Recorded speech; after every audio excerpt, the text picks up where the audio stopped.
Hello, हाय, नमस्ते। मैं आलोक कुमार, आप सभी को प्रणाम।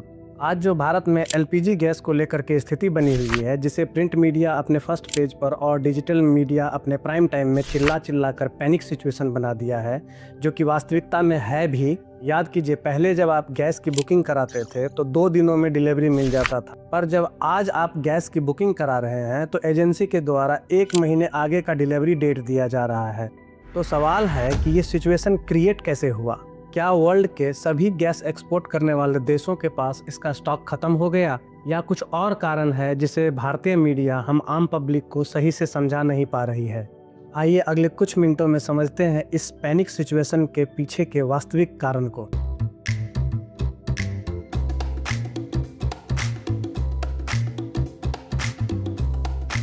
इस सिचुएशन को समझने के लिए हमें समय में थोड़ा पीछे चलना पड़ेगा। ईरान में 1960 के दशक में राजा शाह पहलवी का शासन था, जो एक वेस्ट प्रो शासक था, मतलब पश्चिमी सभ्यता से प्रभावित मॉडर्न ख्याल के शासक, जो ईरान को मॉडर्न बनाने के लिए 1963 में व्हाइट क्रांति के जरिए बहुत से सुधार किए। जैसे महिलाओं को वोट देने का अधिकार मिला, इन्हें पॉलिटिक्स में भाग लेने का अधिकार मिला, पर्दा प्रथा यानी बुर्का की अनिवार्यता को समाप्त किया गया, वेस्टर्न कपड़े पहनने की आज़ादी दी गई, सरकारी ऑफिस में पुरुषों के साथ काम करने का अधिकार दिया गया। अब ईरान में महिलाएं संसद, मंत्री, जज सब कुछ बन सकती थी। डिस्को, सिनेमा और वेस्टर्न फैशन आम हो गया। एक लोकतांत्रिक देश के नज़रिए से यह सब कुछ बिल्कुल सही चल रहा था। चूंकि ईरान एक इस्लामिक कंट्री है, यहाँ का 99% पॉपुलेशन इस्लाम धर्म को फॉलो करता है, जिन्हें अपने धार्मिक मामलों में हस्तक्षेप बिल्कुल पसंद नहीं आया। वहीं मोहम्मद राजा शाह पहलवी वेस्टर्न कल्चर की बात करते थे।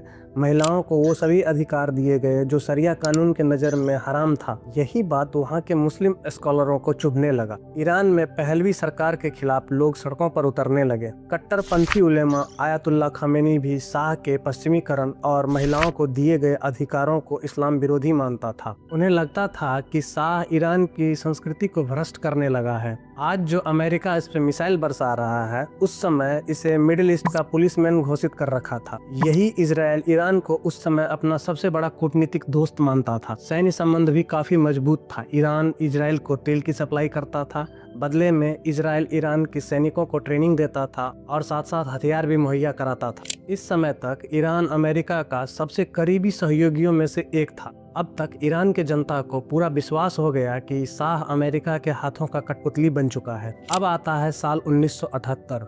खमेनी के नेतृत्व में शाह के खिलाफ एक आंदोलन शुरू हुआ, जिसे इस्लामिक रेवोल्यूशन का नाम दिया गया। हालांकि शाह ने विरोधियों को दबाने के लिए सबाक नामक एक क्रूर गुप्त पुलिस बनाई थी, लेकिन इस पुलिस के द्वारा मानवाधिकारों का उल्लंघन और कैदियों पर अत्याचार ने जनता को और नाराज कर दिया। देखते ही देखते आंदोलन और उग्र होता चला गया। हैवी पॉलिटिकल प्रेशर के कारण शाह को ईरान छोड़कर भागना पड़ा। पॉलिटिकल वैक्यूम क्रिएट होने के कारण वही आयतुल्लाह खमीनी, जिसे मार दिए जाने पर इतना बवाल हो रहा है, ईरान का सुप्रीम लीडर बनता है। सत्ता संभालते ही वो सभी कानून जो राजा शाह पहलवी के द्वारा बनाया गया था, उसे नल एंड वाइट डिक्लेयर कर दिया। साथ ही अमेरिका को ग्रेट शैतान और इजराइल को लिटिल शैतान घोषित कर दिया। नवंबर 1979 में तेहरान में स्थित अमेरिकी दूतावास पर कब्जा कर लिया गया और 52 अमेरिकी नागरिकों को 444 दिनों तक बंधक बनाकर रखा गया। साथ ही इजराइल को एक देश के रूप में मान्यता देना बंद कर दिया। यही वो समय था जब अमेरिका और इजराइल के साथ ईरान के राजनीतिक संबंधों में खटास आने लगा। इसी दौरान अमेरिका ने पर्दे के पीछे से इराक के सद्दाम हुसैन को ईरान के खिलाफ समर्थन देना शुरू किया, जिससे अमेरिका और ईरान के बीच नफरत और गहरी हो गई। अमेरिका के इस नीति को काउंटर करने के लिए ईरान ने भी फॉरवर्ड डिफेंस की नीति अपनाई। लेबनान में हिजबुल्लाह और गाजा में हमास जैसे आतंकी संगठन को समर्थन देना शुरू किया, जिससे इजराइल पर प्रेशर बनाया जा सके। साथ ही गुपचुप तरीके से अपना परमाणु कार्यक्रम भी स्टार्ट कर दिया। 2000 के दशक के शुरुआत में ईरान के इस परमाणु कार्यक्रम का खुलासा होता है। इजराइल इसे अपने अस्तित्व पर खतरा मानने लगा।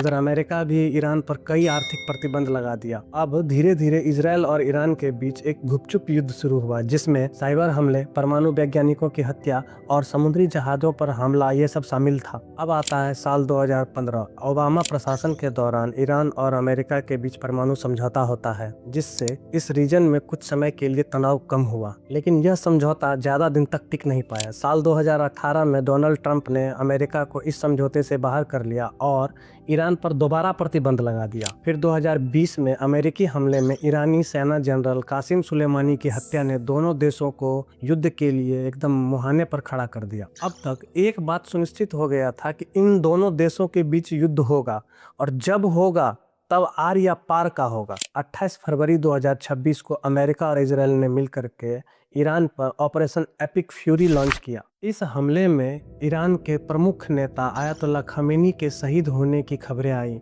जो ईरान के लिए सन 1979 के बाद सबसे बड़ा ऐतिहासिक घटना है। जवाब में ईरान ने खाड़ी देशों में स्थित अमेरिकी ठिकानों और इजरायली शहरों पर अंधाधुंध हमला शुरू कर दिया। आप इस मैप को देखिए, इसमें पर्शियन गल्फ यानी फारस की खाड़ी मिडिल ईस्ट के बीचों बीच गुजरती है। इनके किनारे पर कतर, सऊदी अरब, यूएई जैसे देश स्थित है, जहां अमेरिका का सैन्य बेस है। इन्हीं देशों पर ईरानी हमले के कारण पर्शियन गल्फ से जितने भी मालवाहक पानी की जहाजें गुजरने वाली थी, सब बाधित हो चुका है। इस रास्ता से भारत अपने उपयोग होने वाले कुल गैस का 85 to 90% गैस इंपोर्ट करता है। भारत को सबसे ज्यादा गैस का एक्सपोर्ट कतर के द्वारा किया जाता है, और इस युद्ध को लेकर के अभी कतर में स्थिति बिल्कुल खराब है। अमेरिकी सैन्य ठिकानों पर हमले के कारण कतर अपने यहाँ के रिफाइनरी को बंद कर रखा है, जिस कारण भारत में गैस को लेकर ये पैनिक सिचुएशन क्रिएट हुआ है। जब तक मैं ये वीडियो शूट कर रहा हूँ, तब तक खबरें ये भी आ रही है कि पर्शियन गल्फ से कुछ भारतीय झंडे लगे जहाज को मुंबई की तरफ आने की इजाजत मिली है, जो कि 3-4 दिनों में इंडिया पहुंच सकता है। आपको क्या लगता है, गैस को लेकर भारत में स्थिति समान हो जाएगी? सिचुएशन को देखते हुए आपका एनालिसिस क्या कहता है? कमेंट बॉक्स खुला पड़ा है, भर दीजिए। अगर वीडियो इन्फॉर्मेटिव लगी हो और इजराइल और ईरान के कॉन्फ्लिक्ट को समझ चुके हैं, तो एक लाइक तो बनता है। अगर आप फेसबुक पर देख रहे हैं तो इस पेज को फॉलो कर लीजिएगा। मिलते हैं अगले वीडियो में। Till then stay tuned and safe as well. जय हिंद।